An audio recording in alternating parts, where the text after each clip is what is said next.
Morning, one and all present here. This is Ishika from BCom second year.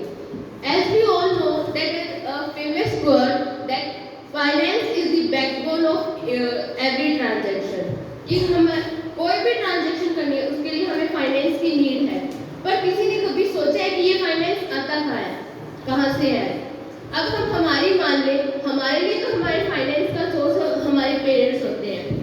हमारे parents किसी न किसी economic activity में involve होते हैं जिनसे वो फाइनेंस जनरेट करते हैं। लेकिन कभी किसी ने ये सोचा है कि हमारे इकोनॉमी में फाइनेंस कहाँ से आता है? एक ऐसी ऑर्गेनाइजेशन इस्टेब्लिश हुई है जो हमारे इकोनॉमी में फाइनेंस को सर्कुलेट करती है, प्रोवाइड करती है।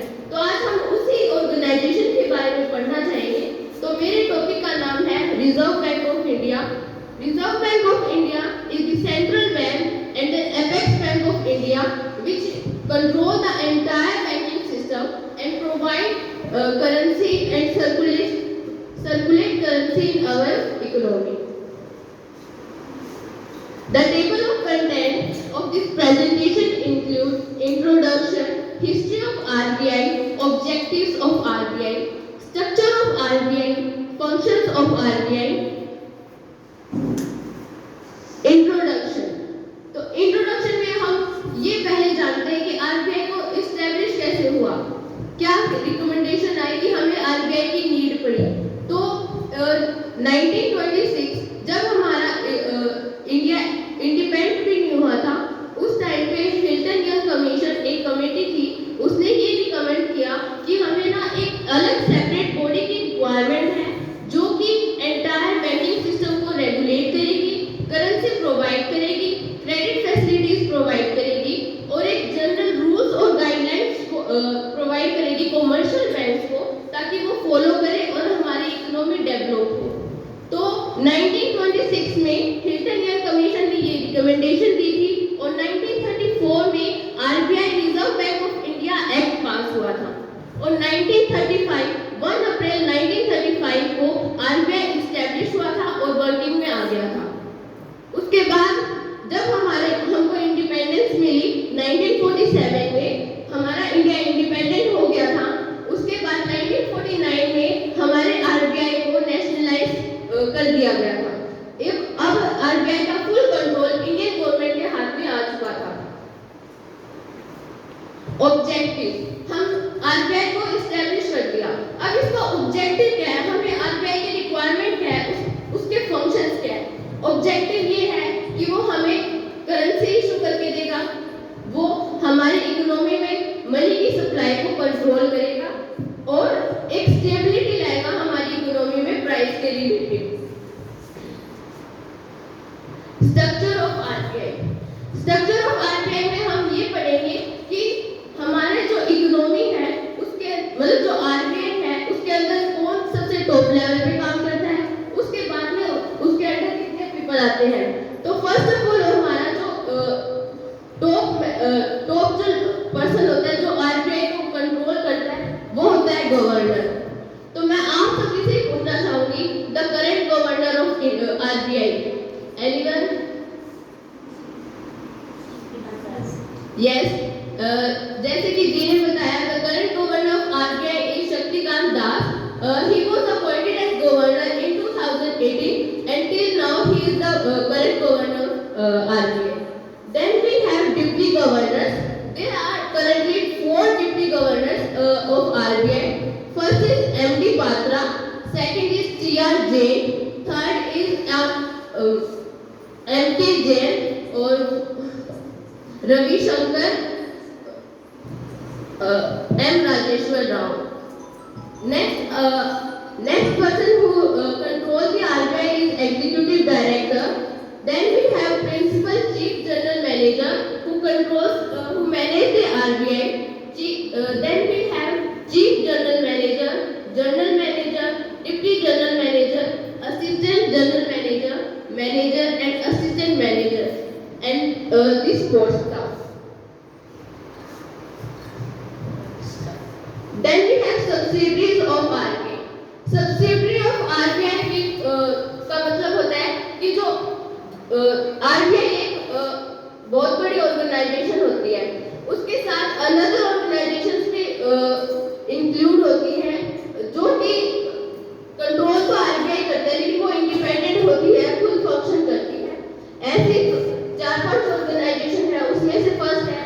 Deposit Insurance and Credit Guarantee Organization, National Housing Bank, Bharatiya Reserve Bank Note, Mudra Private Limited, National Bank of Agriculture and Rural Development। जो ये सारी बैंक है, ये भी हमारी इकोनॉमी की डेवलपमेंट और ग्रोथ के लिए काम करती है और इनका पूरा कंट्रोल आरबीआई के अंदर होता है। आरबीआई इनको अपनी गाइडलाइंस और रूल्स और रेगुलेशन पास करता है, जिसकी हेल्प से ये अपना वर्किंग करती है। Next we have functions of RBI. अब हमें ये तो पता चल गया कि आरबीआई की रिक्वायरमेंट क्या है, लेकिन अब हमें ये जानना है कि वो आरबीआई क्या-क्या फंक्शन परफॉर्म करती है। तो फर्स्ट है इशू ऑफ करेंसी नोट। जितने भी हमारी इकोनॉमी में करेंसी का सर्कुलेशन होता है, प्रिंट होती है, उसका सारा वो सारी रिस्पांसिबिलिटी आरबीआई की होती है। आरबीआई 5 रुपए के नोट से लेके 2000 तक के नोट सभी आरबीआई ही इशू करती है। नेक्स्ट फंक्शन है बैंकर टू द गवर्नमेंट। अब आरबीआई जो होती है ना, वो गवर्नमेंट का बैंक होता है। जैसे हमारा बैंक अकाउंट होता है किसी कमर्शियल बैंक में, वैसे गवर्नमेंट का जो बैंक अकाउंट होता है वो आरबीआई में होता है। आरबीआई गवर्नमेंट को टाइमली गाइडलाइंस प्रोवाइड करती है कि उनको क्या-क्या स्टेप्स लेने चाहिए हमारी इकोनॉमी को ग्रोथ करने के लिए और सपोर्ट करने के लिए। Next is banker to the banker. तो जो आरबीआई होता है वो एंटायर बैंकिंग सिस्टम को रेगुलेट करता है। जितने भी हमारे इकोनॉमी में कमर्शियल बैंक्स हैं, वो सारे आरबीआई की रूल्स और गाइडलाइंस को फॉलो करते हैं। तो फर्स्ट हमारे हैं maintain banking account of all scheduled bank. जितने भी बैंक्स हमारी इकोनॉमी में वर्क करते हैं, चाहे वो प्राइवेट हो या फिर पब्लिक हो, उन सभी का बैंक अकाउंट आरबीआई ने अपने पास रखता है। सेकंड है RBI also regulate the opening और इंस्टॉलेशन ऑफ एटीएम। किसी भी कंपनी को अपना एटीएम खोलना तो आरबीआई की परमिशन रिक्वायर होती है। नेक्स्ट है RBI regulate the branch of bank. अगर किसी बैंक को अपनी ब्रांच एक्सटेंड करनी है तो उसको आरबीआई की परमिशन जरूरी है। RBI also regulate trade of gold. It issue guidelines and rules और regulation for commercial bank. Monetary regulation and management.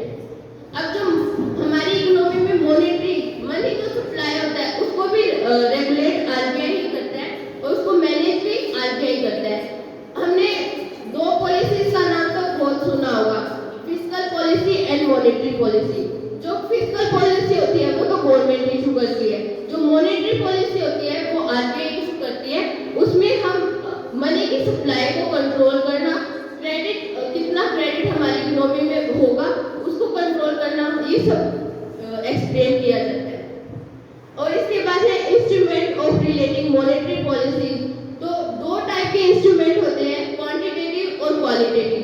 Quantitative instruments वो होते हैं जिनको नंबर्स में मेजर कर सकते हैं, और क्वालिटेटिव इंस्ट्रूमेंट होते हैं जिसको हम नंबर्स में मेजर नहीं कर सकते। तो क्वालिटेटिव इंस्ट्रूमेंट्स में हमारा फर्स्ट है bank rate. Bank rate normally 7% के आसपास ही होता है। बैंक रेट वो रेट होता है जिसमें अगर किसी कमर्शियल बैंक को इमीडिएटली इमरजेंसी में कोई भी लोन चाहिए तो आरबीआई उसको लोन प्रोवाइड करती है, और जिस रेट ऑफ इंटरेस्ट पे जो वो लोन प्रोवाइड करती है उसको बैंक रेट कहते हैं। रेपो रेट क्या होता है?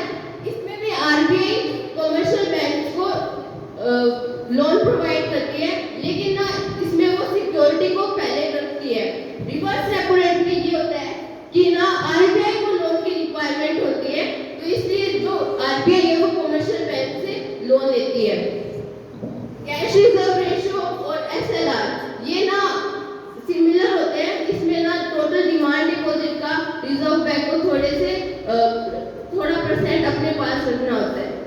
क्वालिटेटिव मेजर्स में डायरेक्ट एक्शन, मॉरल प्रोसेशन, इसमें ना आरबीआई ना डायरेक्टली रिस्ट्रिक्शंस लगा देती है कमर्शियल बैंक में। उनको क्या मतलब किस सेक्टर को ज्यादा प्रायोरिटी देनी है लोन देने में और किस सेक्टर को कम देनी है।